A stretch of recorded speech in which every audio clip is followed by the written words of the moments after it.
Então, para começar, boa noite, gente. A gente já está aqui, várias pessoas online. Boa noite, obrigada pela presença de todo mundo aqui numa quarta-feira, às 7 horas da noite. Prazer conhecer todo mundo. Vamos nos conhecer em algum momento, então, pelo menos prazer conhecer vocês. Eu sou a Fernanda, eu sou Tech Community Manager aqui na Consplit, e eu vou estar aqui ao longo de todo o evento com vocês, acompanhando tudo, beleza? Bom, vamos começar então. Bem-vindos e bem-vindas ao primeiro Split Talks. É o primeiro meetup que a gente está fazendo sobre programação funcional com a Ana e com o Castilho, super feras da programação funcional. Logo, logo vocês vão conhecer melhor eles, se já não conhecem. Eu duvido muito que vocês não conheçam algum dos dois, mas boa, vamos lá então. Para começar, eu vou começar assim bem, porque explicando um pouquinho por que Split Talks, por que a gente usa o Split, por que tudo isso. Deixa eu só... Vai dar ruim? Não vai dar ruim aqui. Peraí. Aqui. Boa. Bom, queria pedir então primeiro, antes, para eu poder explicar um pouquinho melhor para vocês entenderem, leiam esse QR Code que está aqui na tela. Esse QR Code a gente vai usar ao longo de todo o evento, então é legal que vocês escaneiem e fiquem depois nessa tela, tá? Então depois a gente vai usar até para tirar, para vocês mandarem as dúvidas para o painel. Então a gente vai acabar usando. Se tiverem algum problema, podem mandando aqui no chat, que a gente vai tentando sanar as dúvidas ao longo do evento, beleza? Tem bastante gente aqui da Consplit para ajudando vocês, ou eu também vou ajudando. Então, podem mandar qualquer coisa aqui no chat que a gente vai resolver. Então, para começar, a primeira pergunta, calma aí, deixa eu sair daqui. Pronto. A primeira pergunta que eu queria fazer para vocês é se vocês já tiveram problemas dividindo o iFood. E o que eu quero dizer com isso? Pode ser aquele problema clássico com namorado, namorada, marido, esposa, em que você, uma hora um paga, outra hora o outro paga, daí tipo tem aquela questão de eu tô pagando mais, agora o outro tá pagando mais, e aí eu não sei quem tá no final do mês, quem tá aqui pagando, senão todo um só paga e depois no final do mês alguém que resolve todas as buchas. Qualquer problema dividindo o iFood com qualquer pessoa, pode ser com os amigos, ou senão você fala assim, não, deixa que eu pago dessa vez, e aí depois você nunca mais cobra, porque você fica com vergonha de ir cobrar a pessoa. Bom, que a maioria nunca teve problema, tá mudando, as pessoas estão sempre, peraí, deixa eu arrumar aqui minha tela, nunca tiveram problemas, ou sempre está aumentando, que as pessoas estão começando a pensar de algum problema específico. Boa, deixa eu esperar mais um pouquinho. Mas, enfim, todos esses problemas com o iFood em que você acha... tem um clássico problema de você achar que está pagando sempre... Aquela vez que, sei lá, esse final de semana um paga o sushi, e daí na próxima final de semana é aquela esfirra bem baratinha, sabe? Daí você fala assim, putz, eu tô deixando muito mais dinheiro aqui na mesa do que a outra pessoa, sabe? Então, esses problemas clássicos. Boa. Gente, maior parte aqui nunca teve problema, mas o sempre ali tá junto, tá crescendo sempre. Boa. Agora, a segunda pergunta que eu queria fazer para vocês, espera aí. Vamos, tá mudando ainda. Teve alguém que teve problema para acessar? Pode avisando aqui no chat. Se tiveram problemas para acessar o link, podem avisando. Não? Boa. Vamos lá. A próxima pergunta é: você divide despesas com alguém? E aí, despesas pode ser qualquer coisa, pode ser mercado, pode ser legal que vai aparecendo aqui, eu vou me perdendo. Pode ser mercado, pode ser iFood, pode ser o aluguel, pode ser qualquer coisa. Pode ser com a sua família, mãe, pai, avô, tia, primos, namorado, namorada, esposa, marido, com as pessoas que você mora junto, com ninguém, ou alguma outra opção. Quem colocou outra opção aqui, joga no chat com qual que é essa outra opção. Calma aí. Maioria com a família. Depois com namorado, esposa, marido, namorada. Boa, tá lendo. Talento tá indo. Tá, eu espero mais um pouquinho para vocês. Amigos próximos. Outros amigos próximos. Boa. Boa, beleza. Acho que parou agora. Deve todo mundo ter conseguido acessar. E a última perguntinha que eu queria fazer é como que vocês organizam isso? Então, cada um paga uma conta, na clássica planilha, ou se não, No final do mês é sempre uma surpresa, e aí você descobre que você pagou muito mais do que você gostaria e deveria, talvez. Ó, legal, cada mês é uma surpresa, é muito bom isso. Então, todo mundo está vivendo perigosamente, né? Tá ótimo isso. Tá mudando, cada pessoa paga uma conta, planilha, quase ninguém usa planilha, olha só. A planilha cresceu só porque eu falei. Boa, certo, tá bom? Parou, acho que todo mundo conseguiu votar. Bom, essa era a última pergunta, tá? Não fechem esse link, porque depois a gente vai deixar as dúvidas, depois eu explico para vocês, mas todas as dúvidas vai ser por esse mesmo link, então se mantenham aí. Beleza, tá bom? Deixa eu agora fechar. Calma aí que eu tô com muitas coisas aqui abertas e tá mandando. Agora eu vou voltar para cá. Bom, tudo isso que eu falei aqui sobre dividir contas, os problemas, tudo tal, tudo isso é o que a Conta Split resolve, tá? A gente é a primeira conta digital em grupo feita para dividir despesas, então a gente quer evitar aqueles problemas, sabe? Falar de dinheiro sempre é um problema, né? E evitar aquelas conversas chatas no final do mês, toda aquela coisa de vamos sentar agora para dividir as contas, ou ter que descobrir de onde veio as contas, abrir extrato, sabe? Todos aqueles problemas. É isso que a gente resolve. E eu vou explicar um pouquinho melhor como que funciona isso, né? Então, para quem aí falou que divide despesa, né, com família, com namorado, namorada, marido, esposa, enfim, como funciona mais ou menos? Então, por exemplo, vou dar um exemplo real que eu uso, que é o quê? Eu e o meu irmão, a gente usa a Conta Split, e aí eu coloco lá R$ 50 e meu irmão R$ 100, certo? Cada um coloca o seu dinheiro, e aí a gente, como grupo, tem R$ 150, beleza? E aí, como isso funciona?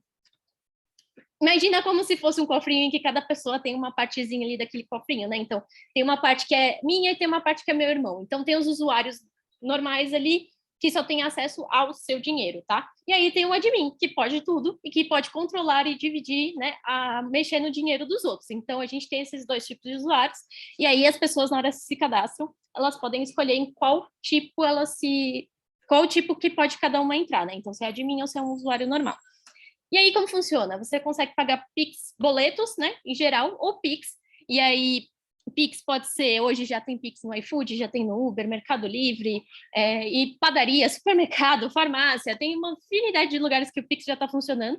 E aí você vai lá pagar a sua conta. E aí você consegue separar, né? Quem que vai pagar a parte do que desse pagamento. Então, por exemplo, eu e meu irmão, eu posso definir que cada um vai pagar 50-50, ou eu posso definir que que eu vou pagar, sei lá, 60% e meu irmão 40% do valor da conta. E aí, cada conta, cada despesa, a gente vai separando e dividindo. E aí, no final do mês, a gente consegue ter uma visualização de quanto cada um contribuiu. Então, acaba com aqueles problemas de ter que ficar cobrando a outra pessoa, ou de ter que sentar no final do mês para ver o que cada um está devendo para o outro, ter que fazer transferência e toda aquela bagunça, certo? Então, e aí, o que a gente... Hoje a gente está numa versão de beta teste, tá? E para todo mundo que está aqui no evento, se vocês escanearem esse QR Code, vocês vão mandar uma mensagem para o WhatsApp do Bruno, que é o nosso head de operações, e aí vocês vão conseguir passar a nossa lista de espera. Então, vocês vão ter um atendimento aí prioritário. E aí, só mandar, é só escanear o QR Code, enviar a mensagem e depois o Bruno vai explicar todos os passo a passo, né, de como que vocês fazem para usar o produto, para fazer os cadastros e tudo mais, beleza? E aí, tudo bem, tá? Eu tô falando aqui um monte de coisa, mas por que eu tô falando tudo isso? Tudo isso era para explicar o porquê Split Talks, porque a gente usa Split, né? Então, o Split como a gente já disse, é a questão de dividir as despesas, dividir tudo, e como a gente gosta da palavra split e de tudo sobre dividir, a gente queria colocar no Split Talks também a questão de dividir. Então, como que vai funcionar hoje o evento? Então, basicamente, a gente vai começar agora. Agora, a próxima coisa que vai acontecer vai ser o painel. Então, o painel vai ser com a Ana e com o Castilho, e eles vão falar sobre programação funcional. Aí, mais ou menos, durante 1 hora vai durar esse painel. E aí, vocês vão poder mandar dúvidas, interagir, enfim, tudo por aquele link que vocês escanearam do QR Code lá no começo. Então, lá tem a abinha de Q&A, e aí vocês podem mandar as dúvidas lá. Então, dica, mandem as suas dúvidas e votem também. Então, votem em quais dúvidas vocês querem que eles respondam, que aí as mais votadas a gente vai responder aqui ao vivo, beleza? E aí, Essa vai ser a primeira parte. Depois que acabar o painel, a gente vai fazer o split. Aí vai acontecer a divisão. A gente vai colocar cada um para uma sala. Então, vai ter uma sala do Castilho, que vai focar mais em Elixir, uma sala com a Ana, que vai focar mais em Clojure, e uma sala de networking, uma sala livre, que vai ter vai ter um monte de gente lá para poder discutir, para poder falar sobre o que a gente quiser, enfim. E aí vai acontecer isso no final do evento, beleza? Então, bom, agora, isso aqui então vai ser a agenda do evento. Então, agora a gente... dicas, verdade, dicas para o evento no geral. Tentem sempre se manter mutados, tá? Para a gente não atrapalhar aí o que está rolando. De novo, todas as interações, mandem no chat, interajam, perguntem, tirem dúvidas, tudo pelo chat, tá? E as perguntas mandem lá no slide, que é o QR Code que a gente depois vai mandar o link novamente para vocês irem mandando as suas dúvidas, que por lá a gente vai olhar as dúvidas lá, beleza? Para a gente responder aqui no painel. Fechou? Agora vamos ver, o Castilho conseguiu? Cadê o Castilho? Conseguiu entrar? Agora é a hora do nosso painel. Cadê o Castilho? Ele virou Bruno? Cadê o Castilho? Cadê? Peraí, deixa eu agora parar de charear a tela. Eu acho que o Castilho não conseguiu. Ele conseguiu, só que eu não tô ouvindo ele. Ele tá com outro nome ali, ó. Ele é Bruno agora, calma. Deixa eu pinar ele, que daí ele sobe aqui na minha tela. Você tá ouvindo ele, Ana? Não. Não tá ouvindo. Ele tá não tá ouvindo? A gente não tá ouvindo. ouvindo. Vocês entenderem, a gente tá no escritório, tá? Então, o Castilho tá numa sala e daí a gente tá tentando servir de assessores para ajudar o Castilho com o computador dele. Boa, mas enfim, vamos continuar. Vamos fazer o seguinte, Ana, enquanto isso, você vai se apresentando, conta um pouquinho de você, que daí antes da gente começar o painel, enquanto o Castilho resolve problemas com o microfone. Deixa eu parar de charear. Calma aí, só puxar. Beleza. Boa, pode ir apresentando. Pô, para quem não me conhece, né? Sou Ana Luísa. Pô, eu tenho 26 anos. Eu tô agora em São Paulo. Na verdade, eu moro em São Paulo já faz uns 10 anos. Sim. Acho que agora foi. Boa. Bom, antes de se apresentar, só para deixar claro que eu não sou o Bruno, eu sou o Castilho, só que a gente teve vários problemas assim com áudio de última hora aqui, porque você sempre tem problemas com áudio na última hora. Então eu tive que trocar de computador aqui com o Bruno, a gente fez vários esquemas aqui, mas finalmente conseguimos botar o som para funcionar.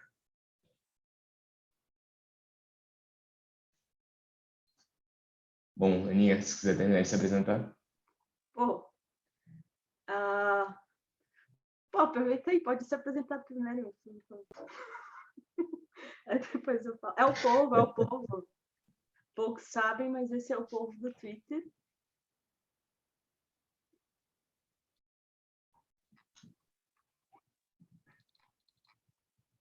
O povo NFT.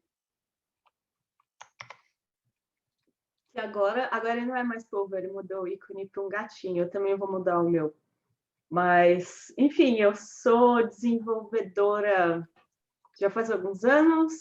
Atualmente eu trabalho no Nubank, né? Então a gente mexe com Clojure, com Flutter, né? Que é Dart. Mas meu background no geral é JavaScript, famigerado. Temido, alguns diriam. Temido. Jurado de morte. Jurado de morte por muitos. Ainda sobrevivendo, não sabemos como. E, bom, acho que é isso. Algumas pessoas me conhecem do Twitter, @nalu, né? Boa, Castilho, agora, povo, Castilho, se apresente. Bom, eu sou o Castilho, eu sou o CTO da Conta Split. Provavelmente vários de vocês me conhecem do Twitter como coproduto. Então, bom, na verdade, assim, como vocês bem sabem, eu sou um polvo, então essa pessoa que vocês estão vendo aqui, na verdade, é meu representante jurídico, porque infelizmente eu preciso de um, não dá para você ser um polvo assim no dia a dia. E é isso, pessoal. Tipo, a gente trabalha aqui na ContaSplit usando principalmente Elixir no back-end e a gente usa React Native no aplicativo. Então, acho que a gente tem um paralelo interessante aí com o Nubank. Boa. Então, vamos começar o nosso painel. Gente, vão mandando as dúvidas lá no QR Code, não esqueçam. Eu vou mandar agora aqui no chat de novo o link se vocês perderam. Mas, para começar, queria que vocês falassem um pouco do que é programação funcional, né? Então, a gente vai falar sobre programação funcional. É legal que a gente colocar todo mundo na mesma página. Então, o que é programação funcional para vocês? Tá. Então, eu acho assim, eu acho bom a gente começar por aí, porque eu acho que existe aí muita mistificação sobre o que é a programação funcional, na verdade. Eu acho que as pessoas muitas vezes tratam de programação funcional como se fosse uma coisa muito complicada, assim, que, tipo, você precisa ter, tipo, sei lá, uma faculdade para entender alguma coisa do tipo, sendo que, na real, programação funcional é uma coisa super simples. Normalmente, assim, pode parecer uma ideia meio estranha, mas normalmente quando você programa nas maioria das linguagens mais conhecidas, que são as linguagens imperativas, você escreve o seu programa meio que dizendo, assim, como você quer chegar em um resultado específico. Tipo, você escreve a receitinha de bolo ali, como o pessoal fala. Tipo, para você fazer tal coisa, você vai fazer esse loop aqui N vezes, que vai mutar umas coisas ali, etc. Na programação funcional, a gente tira essa parte de você modificar as coisas. A gente trabalha, em geral, sem estado mutável. Aí sempre chega naquela pergunta, né? Beleza, se você trabalha sem estado mutável, como é que você faz se você precisa ter uma variável, se você precisa realmente modificar alguma coisa? E a real é que, assim, muita computação que a gente pensa, desse, quando você só está acostumado com a programação interativa, que você meio que presume ali que você precisa de um estado mutável para fazer funcionar, acaba que você não precisa, na verdade. Muitas vezes você consegue definir algumas computações de forma puramente matemática e muitas vezes você consegue trabalhar com estruturas de dados que são o que a gente chama de imutáveis, que ao invés de você pegar a estrutura e você realmente modificar ela, você cria uma versão nova da estrutura com as modificações que você quer. Acho que, assim, especialmente no Clojure, a gente tem muito forte essa questão das estruturas imutáveis, né? Sim, sim. Por padrão, né, os dados dele são, as estruturas de dados dele são imutáveis, né? Você teria que explicitamente falar, eu quero mutar isso para você mutar, mas a linguagem geralmente está do seu lado para você não fazer essas mutações, né? Uhum. E, assim, a vantagem disso é que muitos dos bugs que você lida com mais frequência quando você tá usando da programação interativa ali, são porque você modificou alguma coisa que você não devia e aí, tipo, basicamente, você leu uma informação que você achava que ia ser uma coisa, mas na verdade era outra. E quando você trabalha com a programação funcional, por você usar estruturas de dados que você nunca realmente sobrescreve elas, você só cria uma versão modificada delas, essencialmente, acaba que muitas vezes é mais fácil se raciocinar nisso, porque no final, quando você pensa na programação imperativa, você está meio que pensando numa máquina de estados ali. Você tem, tipo, vários estados que o seu programa está passando e você tem que meio que garantir que essa máquina de estados funcione direito. Só que você manter uma máquina de estados na sua cabeça, especialmente em casos que não precisam ser exatamente modelados como uma máquina de estados, é uma coisa custosa. E eu acho que todo mundo que já programa uma linguagem imperativa vai entender mais ou menos do que eu estou falando, assim, que é aquela coisa de, tipo, você está pensando ali no seu loop for e você precisa ficar pensando na interação de umas 5 variáveis diferentes, assim, porque se o valor disso aqui for não sei o quê, na hora que o valor disso é não sei o quê, e, tipo, é complicado você pensar nisso.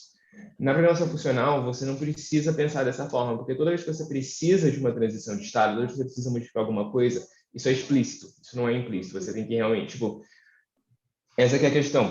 Não é que você não muda nada na programação funcional, mas é que quando você quer que alguma coisa mude, você realmente tem que ser explícito sobre isso. Você tem que dizer ali que, tipo, não, eu quero agora criar essa nova coisa a partir dessa coisa que existia antes.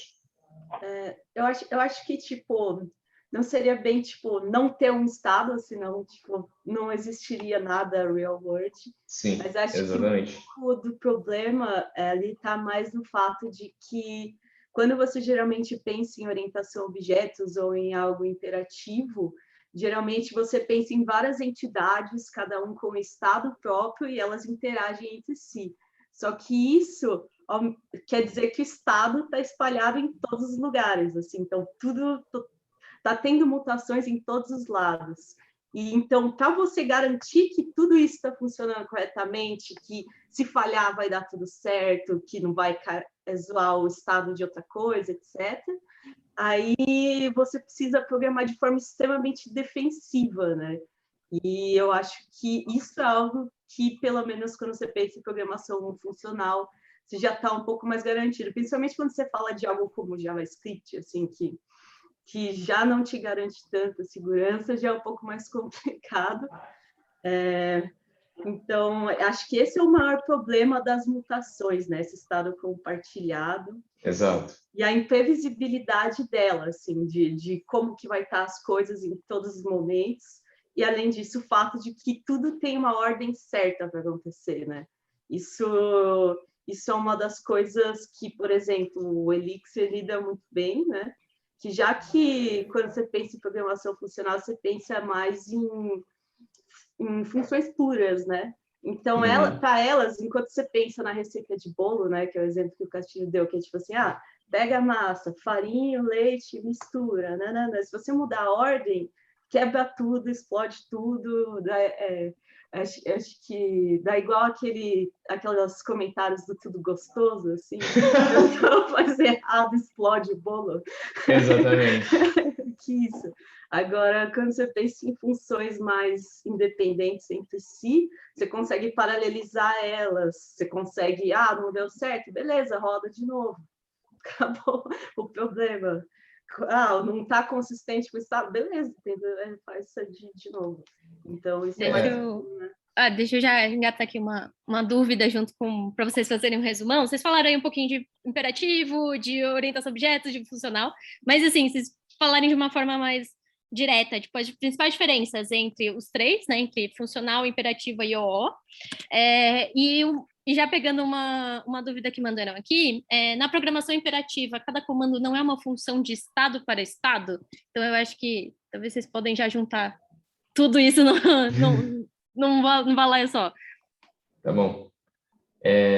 Sim, sobre essa última parte, assim, você pode pensar na programação imperativa como tudo que você roda sendo uma função do estado do programa para um novo estado do programa. A questão é que na programação imperativa, justamente que esse estado é implícito. É tipo, cada vez que roda algum comando atômico ali da linguagem, você está indo de um estado, que é esse estado definido por todas as variáveis que estão visíveis naquele momento, todo o escopo ali, e você está indo implicitamente para outro estado. E aí entra questões como, por exemplo, vamos supor que você tem uma variável global. Assim, acho que o pessoal que usa PHP aqui vai entender esse tipo de problema. Que tipo, você tem alguma função que ali dentro ela usa uma variável global, você precisa saber pela documentação dela que ela usa essa variável global e você precisa tomar um cuidado bem grande, assim, porque você não tem como saber se alguma função ali vai acabar modificando alguma variável global e você não vai estar esperando que essa variável global vai ter sido modificada. Tipo, isso é uma coisa que acontece bastante quando você usa PHP, porque o PHP tem muito essa coisa de você definir a configuração de como certas funções devem se comportar através de variáveis globais, especialmente o pessoal que usa o WordPress, aí eu acho que deve estar bem acostumado com isso acontecendo. Então, você precisa meio que rastrear esse estado implícito na sua cabeça, só que isso não é uma coisa fácil, isso adiciona um overhead cognitivo ali. Então, sim, na programação imperativa, justamente cada comando que você roda, você pode pensar nele como sendo uma função do estado para o estado. O problema disso é que é uma função implícita ali, você não tem como saber quais partes do estado estão sendo modificadas. Enquanto na programação funcional, você tem que dizer explicitamente ali, quando você quer modificar alguma coisa, beleza, você tem que ter realmente uma função que vai pegar esse estado, que vai retornar um novo estado, e, em geral, essa função vai te dar pelo menos alguma dica de qual é a transformação que ela quer fazer ali. Eu acho que quando eu penso na diferença, assim, entre, por exemplo, orientação a objetos e funcional, acho que a primeira coisa é que, sei lá, na orientação a objetos você tem o comportamento e o estado tudo junto, né? Agora, quando você pensa em funcional, acho que eu não diria nem o estado, mas eu acho que os dados fluem sobre a função. E Isso. você vai tentar lidar com o estado de forma mais isolada, assim, e mais segura possível, assim. Geralmente, ao invés de você ir picotando o estado, você geralmente vai só pegar o estado, esse é o velho, esse é o novo, substitui. E é isso. Assim, você faz uma cópia, né? Você não vai mudando os picotados, sabe? Talvez uma coisa que algumas pessoas já tenham usado aqui tenha sido Redux. Se vocês já usaram React, por exemplo, talvez algum momento vocês já tenham usado Redux, ou então para quem usa React tem a ideia do Use Reducer ali. E eu acho que o Use Reducer do React ele representa muito bem como essa questão de gestão de estado funciona na programação funcional. Porque qualquer ideia na orientação a objeto. Já na orientação a objeto, você quer ter vários objetos ali, que cada um deles guarda uma parte específica do estado e cada um deles especifica os comportamentos daquele estado. E aí os objetos eles vão se comunicando entre si. Isso é ok, mas o problema é que isso não tem uma lógica de composição de objetos, tipo, como que eles vão interagir. Por isso que, inclusive, que você acaba entrando na coisa dos design patterns. Os design patterns existem justamente para você restringir quais são as formas em que os objetos ali interagem. Enquanto, quando você está usando na programação funcional, funciona como os redutores do React. Tipo, você tem cada pedaço do seu estado ali e você quer definir a lógica que atualiza aquele pedaço do estado. Mas aí você vai juntando essa lógica, você vai usando o que a gente chama de composição de funções, que a cada parte do estado você junta elas em uma função que vai gerenciando aquele estado inteiro, mais complexo. Uma coisa que talvez não pareça tão diferente em relação. A questão é que como você tem as funções ali, tipo, cada uma gerenciando um pedaço do estado, você tem essas transições explícitas ao invés de implícitas, como você tem na orientação a objeto, essencialmente. E o padrão de como você combina essas atualizações de estado, ele acaba tendo mais limitações, porque você não pode ter assim, qualquer método ali. Tipo, uma função, ela eventualmente vai ser chamada com aquela parte do estado. E aí, isso vai produzir o estado novo. Pô, eu gosto desse exemplo do Redux mesmo, que é bem isso mesmo, né? Por exemplo, você tem o clique do usuário, sei lá, a interação do usuário, que é o mundo impuro, né? Que é o mundo que não são funções puras. E aí você, beleza, você passa essa informação para o mundo das funções puras, muda o estado e aí volta. Então isso é um padrão bem comum, na verdade. Acho que até tem o Clean Architecture, não sei quem deu esse livro, mas isso não necessariamente é até aplicado em linguagens funcionais, mas geralmente ele chama isso de tipo de cebola, né? A arquitetura em camadas. De arquitetura em camadas, em que você tem o mundo externo que, sei lá, vai se comunicar, bater no API ou algo assim, manda mensageria, e aí você tem as funções puras que vão lidar com essas coisas, né, esses inputs, vão modificar o estado, se necessário, da forma mais isolada e pura do mundo, e aí retorna, sabe? Então, geralmente, isso é mais sobre isolar, né? Esse estado, deixar isso claro.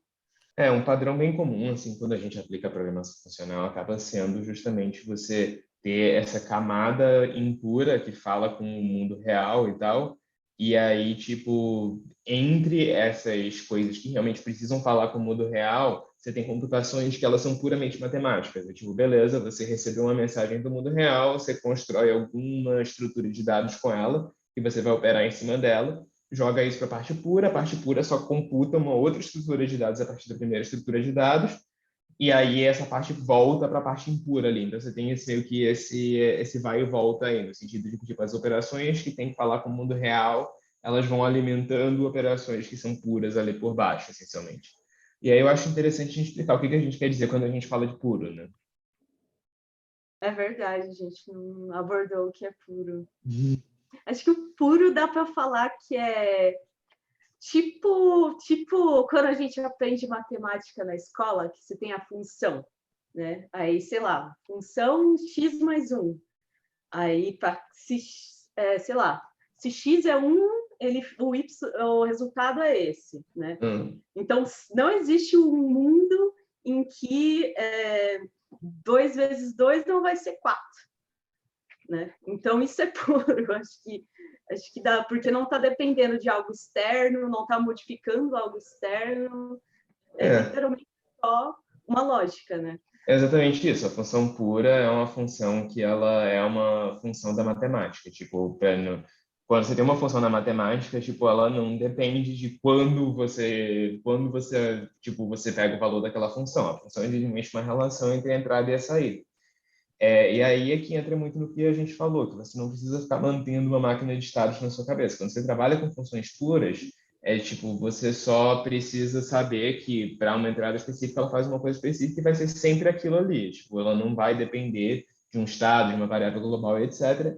E nem ela vai fazer coisas como, por exemplo, printar alguma coisa, etc. Assim, se você precisar para debugar e tal, beleza, você pode printar ali no meio. Mas na maioria das vezes, quando você trabalha com uma linguagem funcional, por exemplo, vamos supor que você quer gerar uma saída para você imprimir ali para o usuário. Normalmente o que você faz você recebe uma entrada, você converte essa entrada em alguma estrutura de dados, você processa a estrutura de dados para no final gerar uma estrutura que representa a saída que você quer fazer, e aí no final do seu pipeline ali você implementa uma função que aí ela pega, que mais uma vez é o que a gente falou, você entra no mundo puro e volta para o mundo impuro ali. Então, tipo, você pega você implementa uma função ali que ela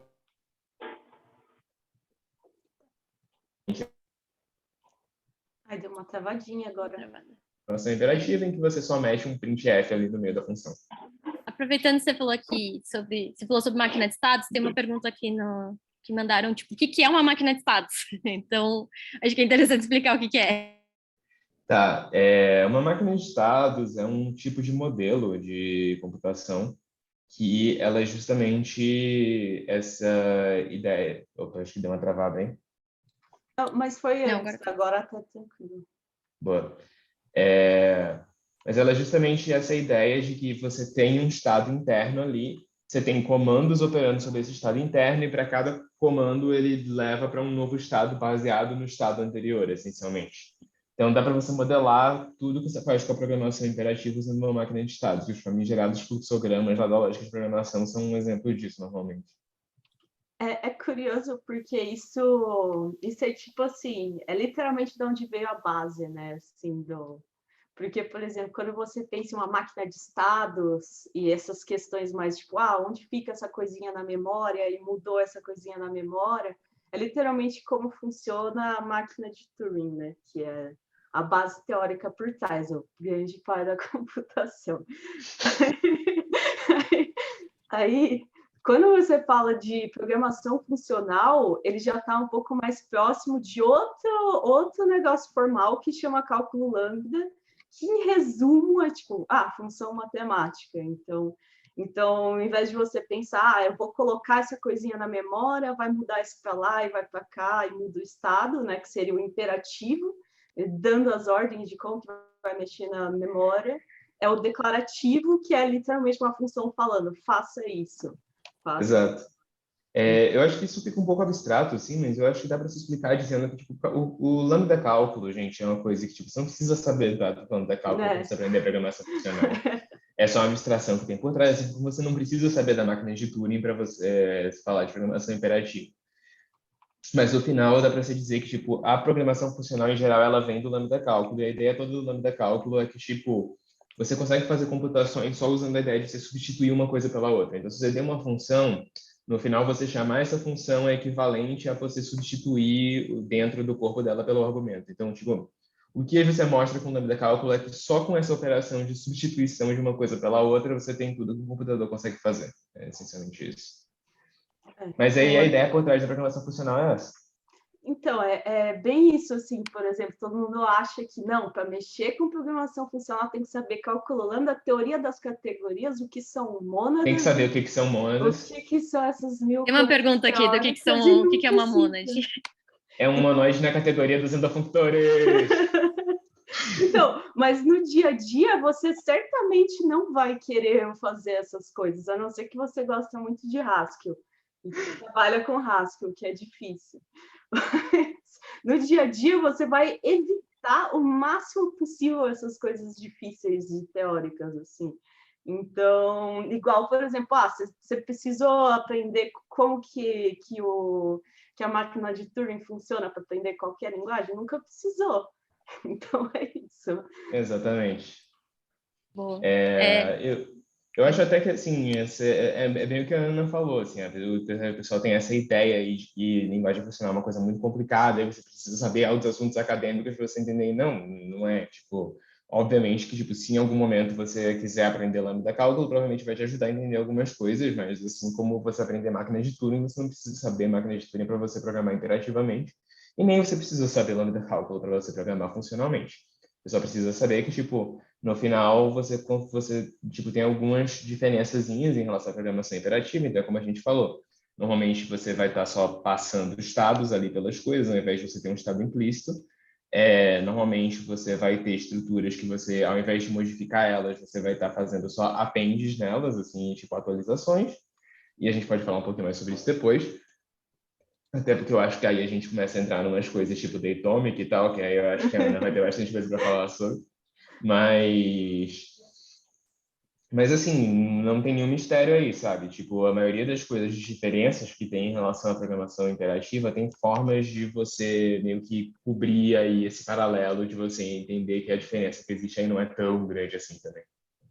Eu gosto daquele meme. Não é nem meme, é um print de uma palestra, né? Que é o cara falando Design Sim. Patterns em Programação Orientada a Objetos. Aí tem lá Singleton, Factory, nananã.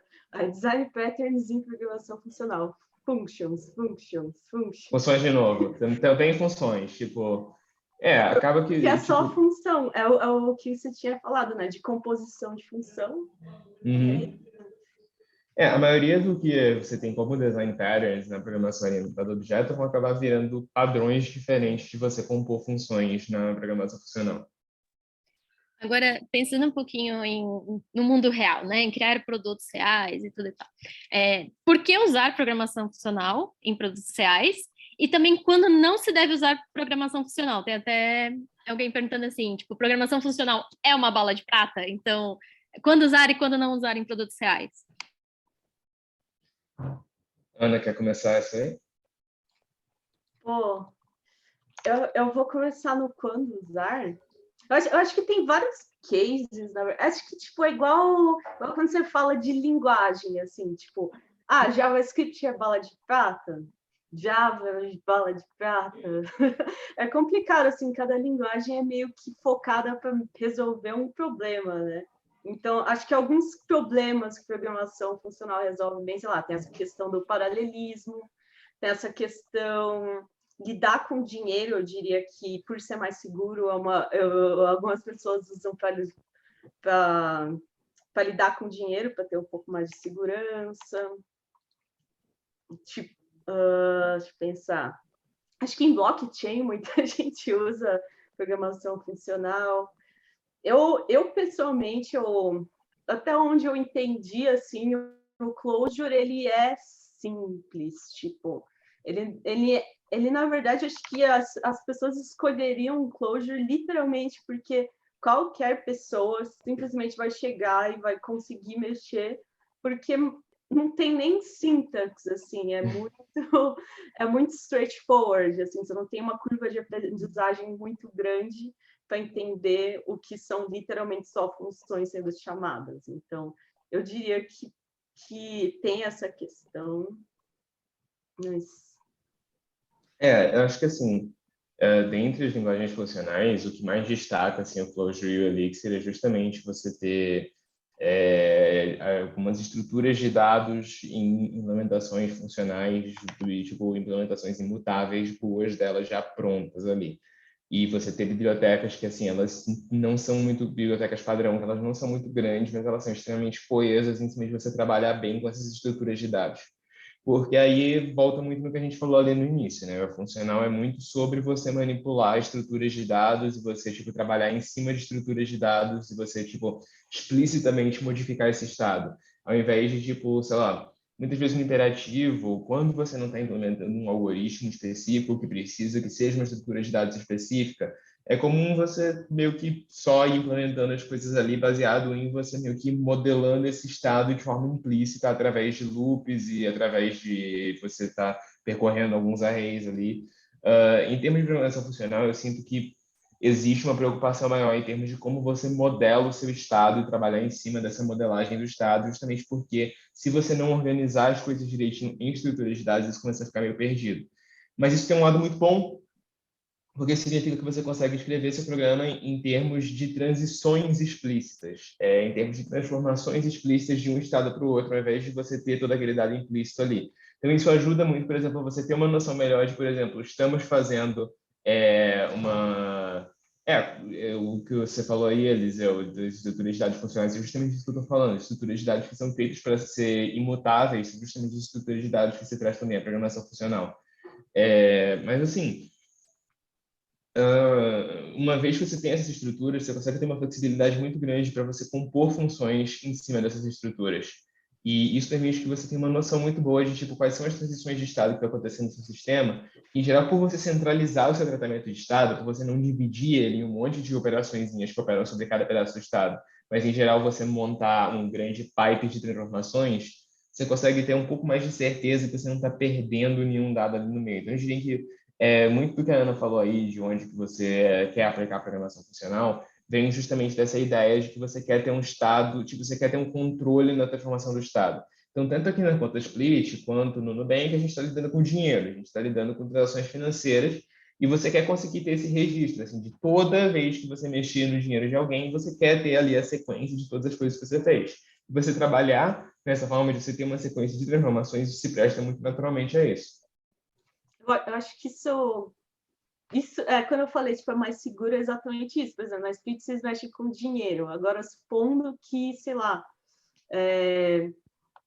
tem transação que funciona, não funciona, você está lidando com dinheiro, né? Então, acho que é bom você ter imutabilidade para você ter a garantia de que os valores estão corretos, né? Isso é uma das maiores vantagens. Sempre bom você não perder o dinheiro dos seus clientes, né?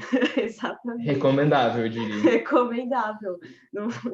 Isso aí, inclusive, tem muito banco que não está mandando tão bem, né? Mas, enfim, outra coisa também vocês usam o Elixir, né? O Elixir é um exemplo de mercado, ele foi literalmente feito para lidar com telecomunicações, né? Foi feito por um brasileiro para lidar com telecomunicações. Acho que um ótimo exemplo de uso de programação funcional é telecomunicações, assim, né? Sim. Discord, WhatsApp usa Erlang.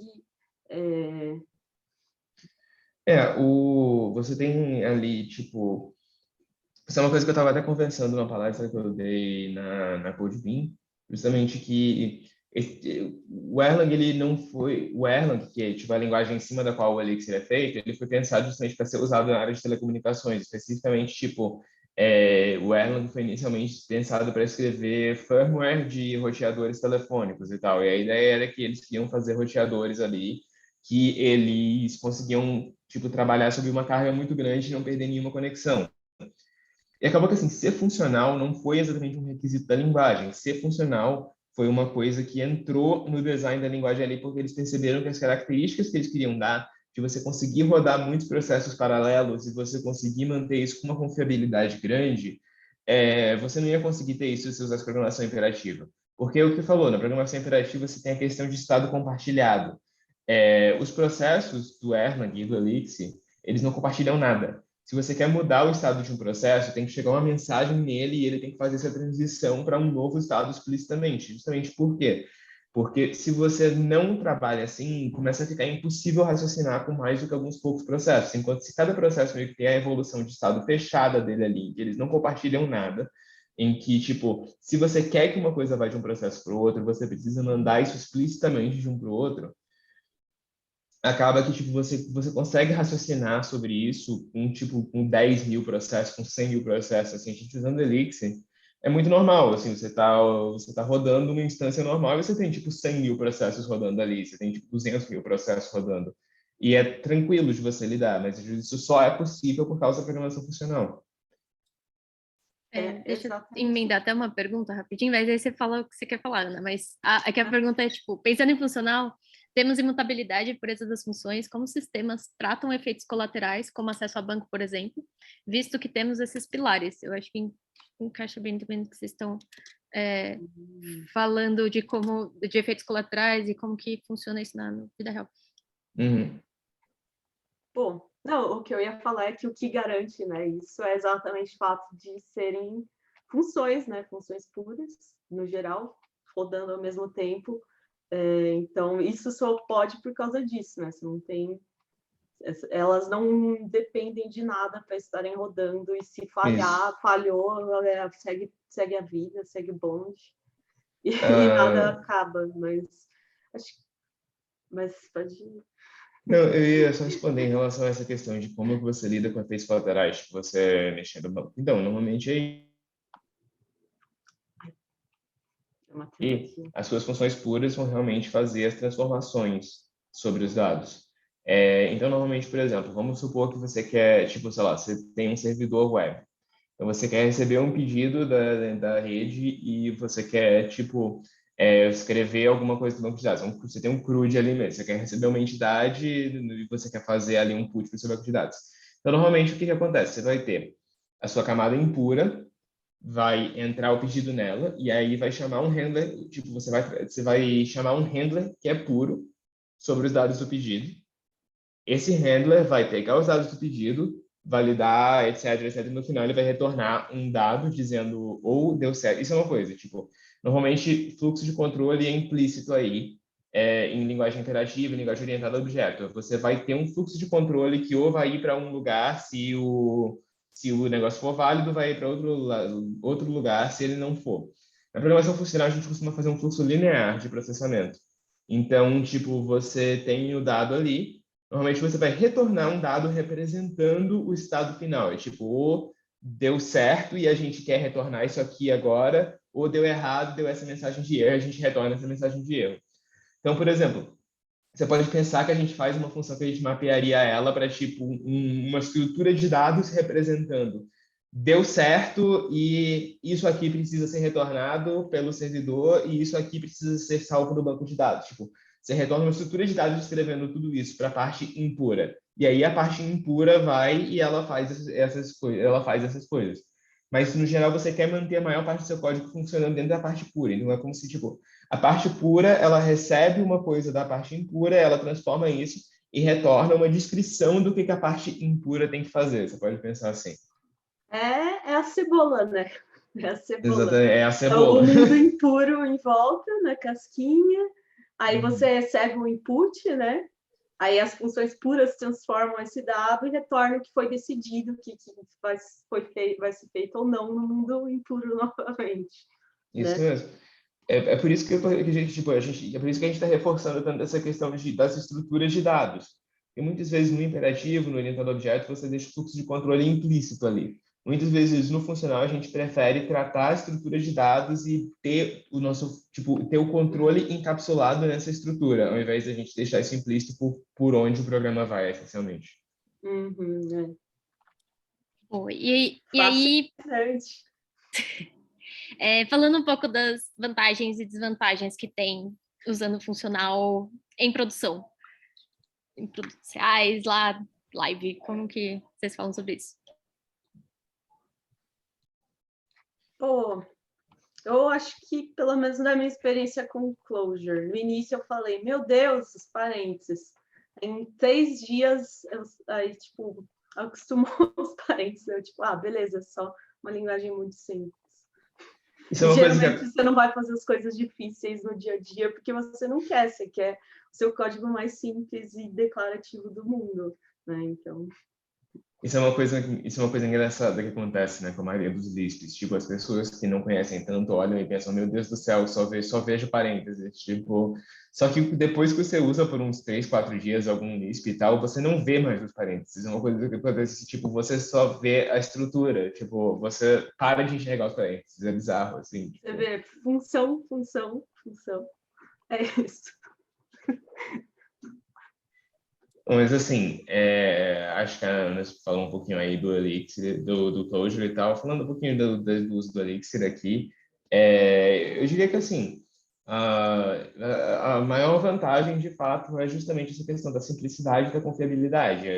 Você tem algumas poucas estruturas de dados extremamente poderosas, então normalmente tipo você consegue construir coisas muito só usando os tipos de dados básicos, e aí você tem, tipo, átomos, que são essencialmente, tipo, palavras, assim, que você pode colocar no meio da estrutura de dados, que meio que dão um contexto e significado ali, e você tem mapas e listas. Tipo, com isso você consegue construir já a grande maioria das estruturas. Se vocês pensarem um pouco no JSON, é muito parecido, assim, com o JSON. Você consegue construir, essencialmente, qualquer estrutura, se você pensar um pouquinho ali no JSON e tal. Tipo, você faz a mesma coisa com a estrutura de dados nativas, tanto do Elixir quanto do Clojure.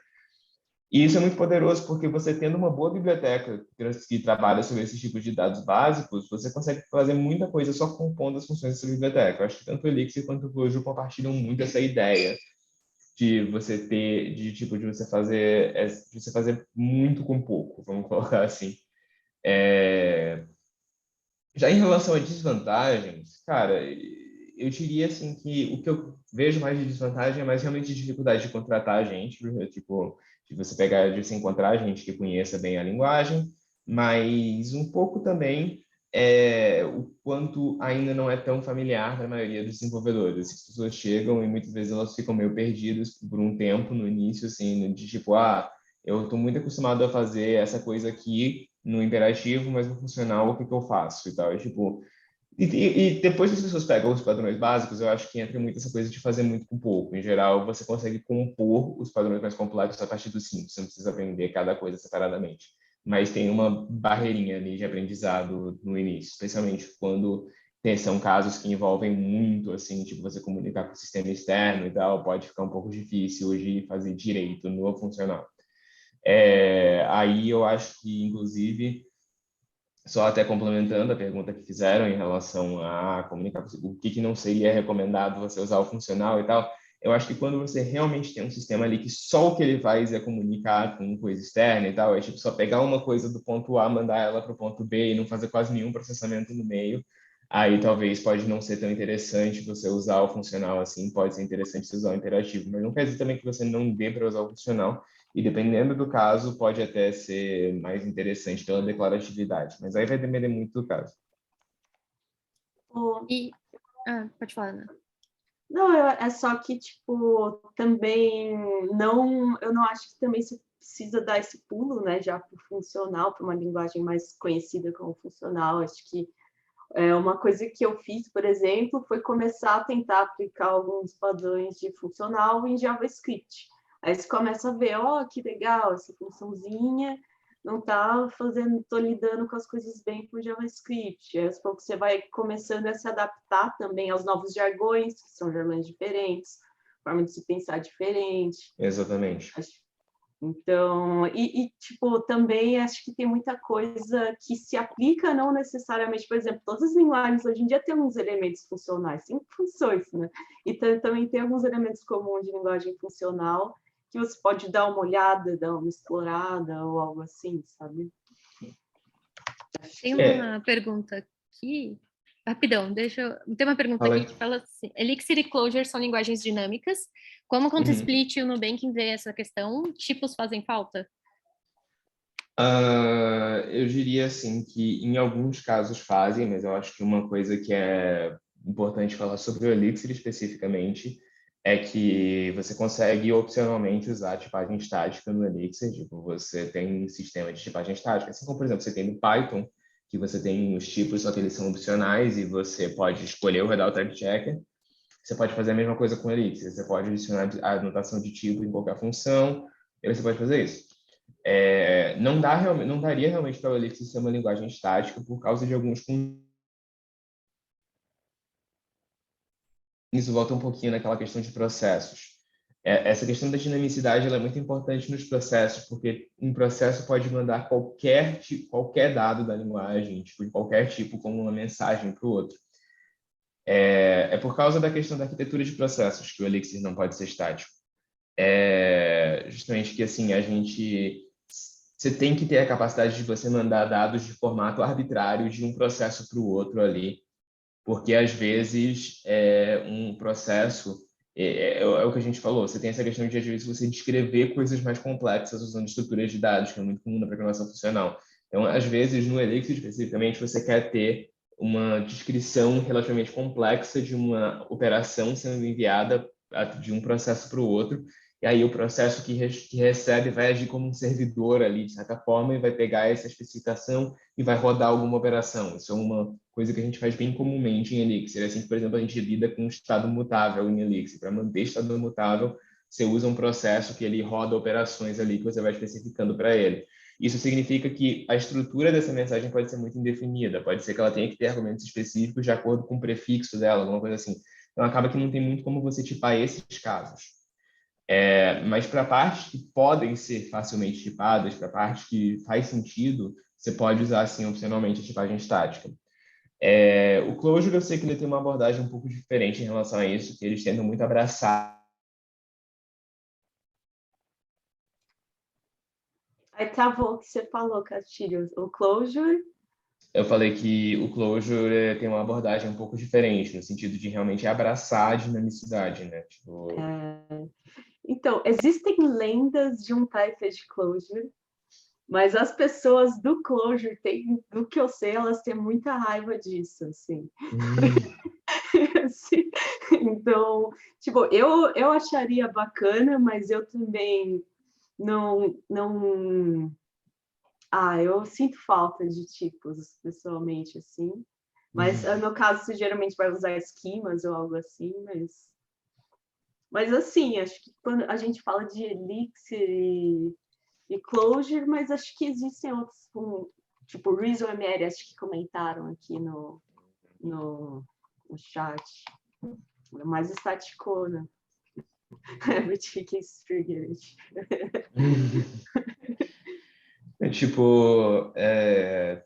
Justamente, você tem toda essa escola da programação funcional tipada também. A gente usa mais linguagens dinâmicas, assim, que na conta split a gente não usa o Elixir especificamente pela questão de ser dinâmico, tá? A gente usa tipo muito pela questão de resiliência, pela questão de recuperação de erros que o Elixir oferece. O fato de ser dinamicamente tipado foi só uma coisa que a gente levou em consideração, a gente viu que não uma linguagem tipada também, se viesse ao caso, que as características de reliability que o Elixir dá para a gente são coisas que a gente viu que tinham bastante valor para construir uma aplicação financeira.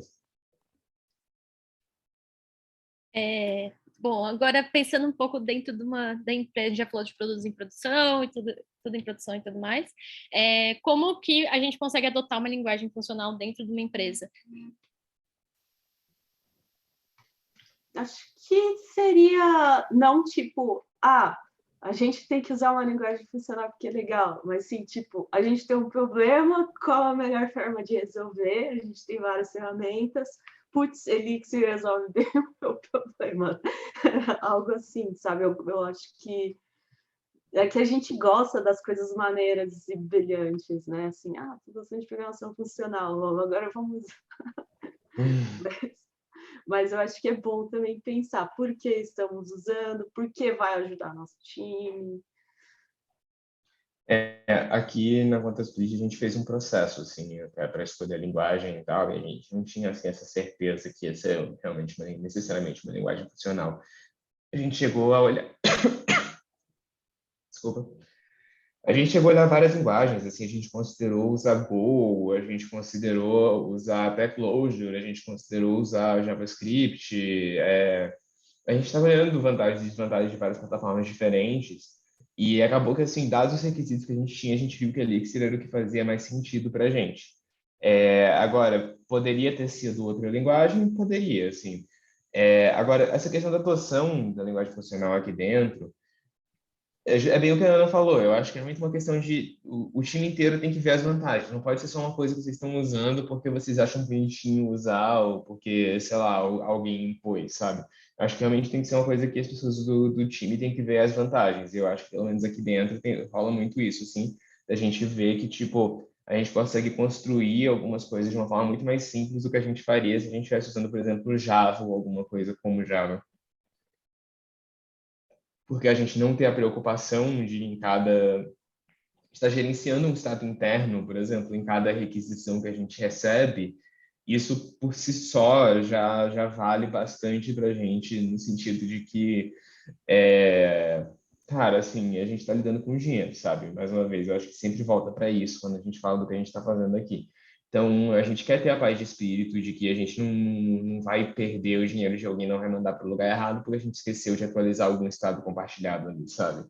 E que, tipo, se, por exemplo, sei lá, rolou algum erro, teve um erro num parceiro da gente, aí entra um pouco a questão da escolha do Elixir. Por exemplo, vamos supor que a gente está falando com a API de algum parceiro e aí essa API retorna uma coisa que a gente não esperava de jeito nenhum.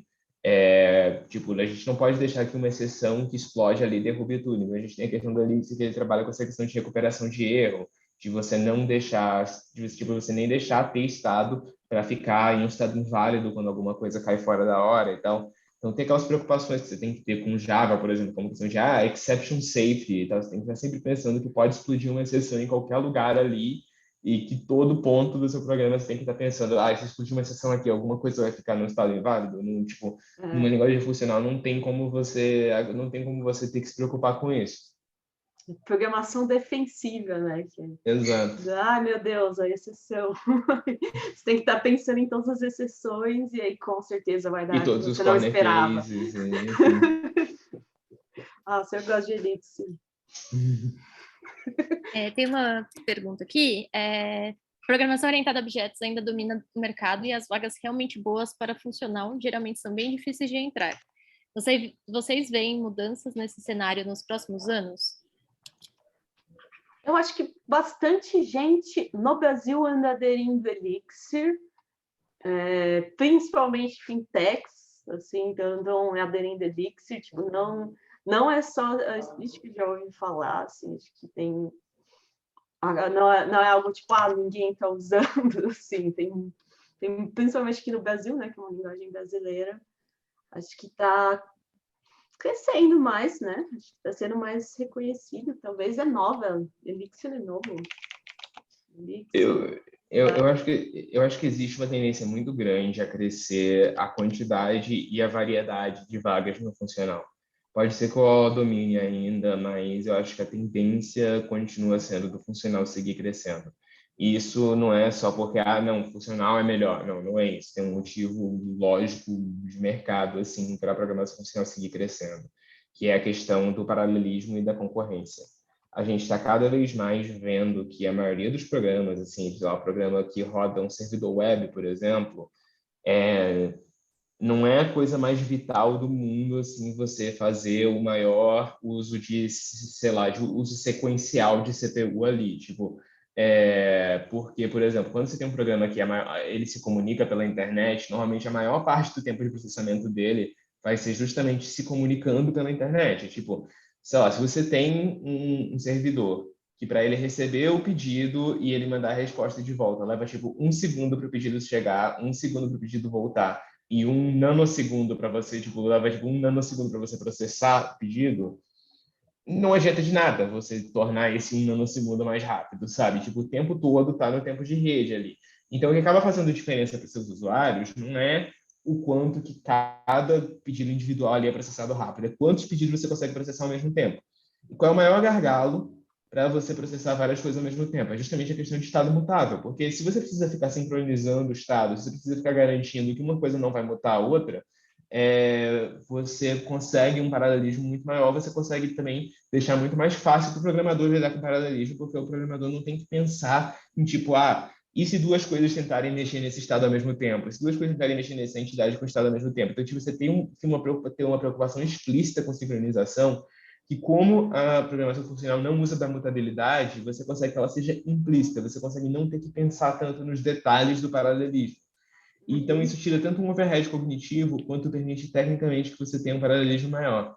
Então, eu acho que a tendência é o funcional seguir crescendo em vários contextos, justamente porque, por vários motivos, eu acho que esse da web foi um exemplo, mas também tem a questão de que, tipo, a gente não consegue mais aumentar o clock dos processadores, por exemplo, porque se você tentar aumentar mais o clock dos processadores, eles vão começar a ficar muito quente. Então você começa a ter que ter a questão de que para você aumentar a performance agora você tem que processar mais em paralelo e não tipo sair maximizando esse processamento sequencial. Então eu acho que em muitas áreas aí vai começar a ter cada vez mais vagas de programação funcional, justamente porque a programação funcional se presta melhor a você trabalhar em paralelo. Eu acho que tem essa coisa dos problemas a serem resolvidos, né? Acho que uns anos atrás, sei lá, 40 anos atrás, o problema não temos memória. Então, a gente tem que explicitamente lidar com a memória, liberar a memória, lidar da forma mais inteligente possível com a memória. Hoje em dia, a gente tem não é um problema isso. O problema é exatamente esse, né? Que o processador chegou antes, o processador era mediano. Aí ele teve a lei de Moore, né, que ia dobrando a capacidade dos processadores, só que chegou no limite físico. Não tem como processar mais. Então, a tendência é você ter um celular octa-core, assim, com 300 mil cores. Então, você não é mais para você programar, o ideal não é mais... O problema não é mais programar pensando na memória, em gastar cada vez menos memória. Não, é tentar otimizar isso de forma paralela, né? Esse é o problema atual, né? E é o problema que também vai aumentar nos próximos anos, né? Assim como assim, muitos dos problemas que tipo a gente tem que resolver, tem para resolver hoje em dia, muitos problemas mais difíceis, por exemplo, como até, por exemplo, a questão de aprendizagem de máquina, são problemas muito paralelizáveis. Tipo, aprendizagem de máquina em geral é tipo você quer estar rodando todo o seu treinamento tão em paralelo quanto possível ali, você quer rodar o processamento tão em paralelo quanto possível também. E isso entra muito numa questão de que aí, tipo, você olha, por exemplo, uma CPU, hoje em dia, uma CPU, primeiro que isso está aumentando bastante rápido, mas uma CPU tem, assim, no máximo, tipo, 16, 32 cores hoje em dia.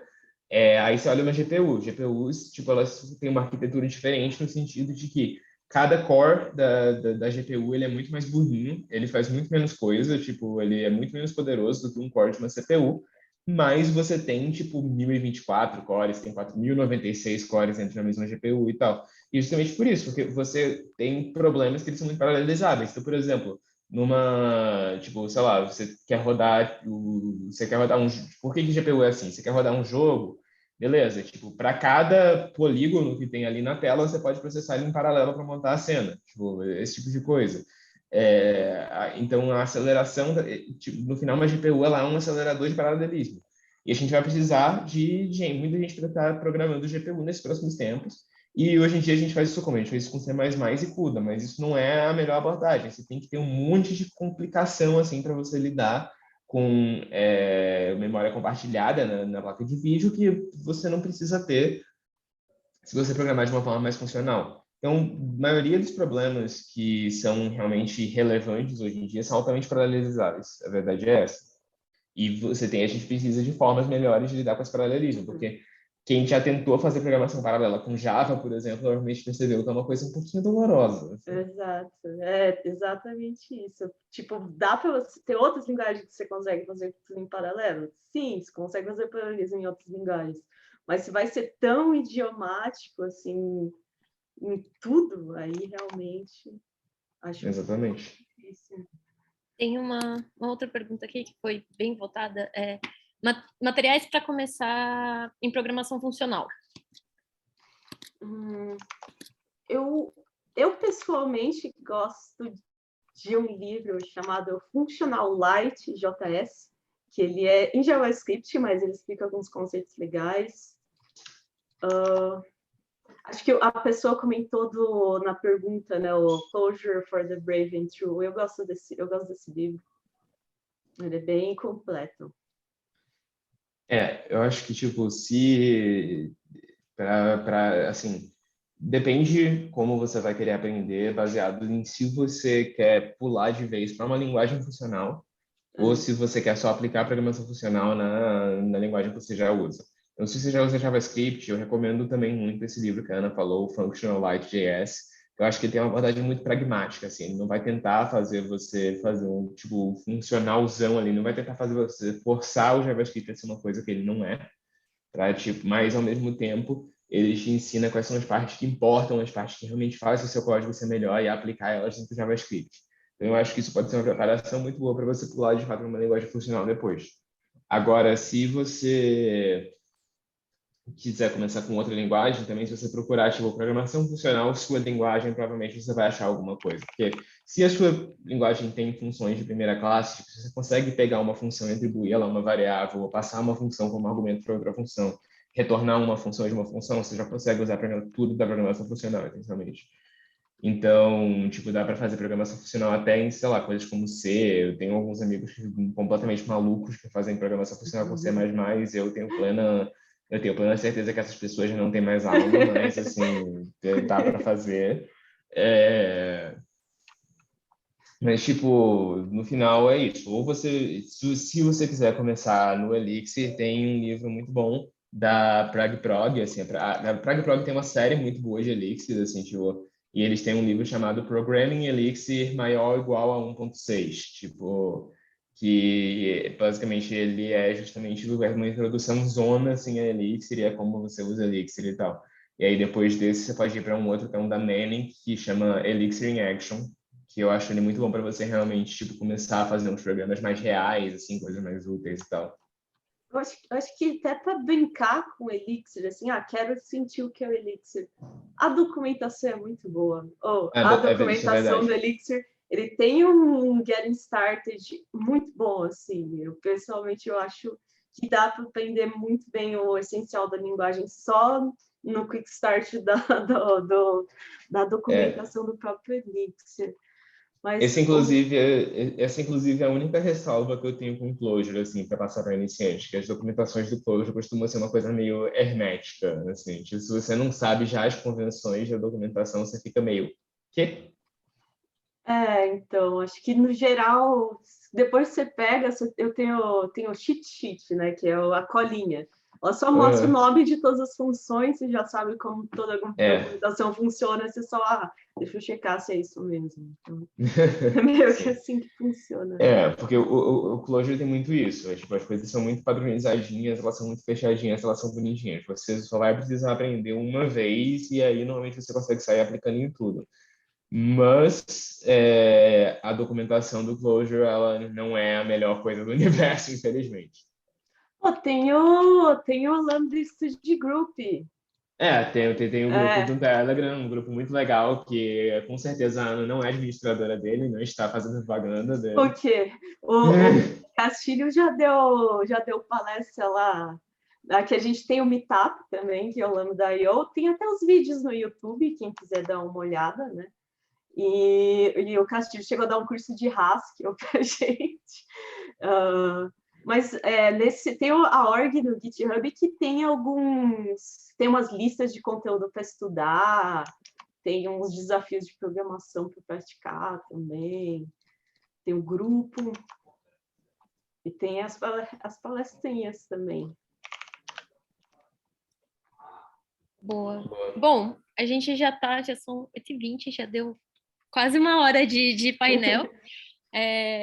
A gente falou bastante coisa. Tem ainda várias perguntas, gente. A gente vai ver alguma forma. Eu vou ver alguma forma da gente tentar depois do evento responder elas para vocês, tá? Ainda não prometo nada, eles não estão sabendo disso, então depois eu preciso conversar com os dois sobre isso. Mas assim, para finalizar, antes da gente dividir as salas, que daí vocês vão poder perguntar, obviamente, coisas mais específicas para cada um dos dois, eu queria que cada um falasse aí uma palavrinha final, entre aspas, porque a gente não está terminando de fato, mas uma palavra aí final, ou alguma forma de incentivo para a galera, ou alguma coisa propaganda, enfim, fiquem à vontade para falar o que quiserem. Primeiro? Pô, eu estou pensando. Tá bom, Acho posso, que posso falar aqui. Pessoal, assim, tipo, eu espero que essa parte menos específica, assim, que a gente falou, tenha ajudado vocês a talvez entenderem um pouquinho melhor sobre programação funcional. Espero que não tenha ficado muito abstrato, assim, a gente explicando sobre.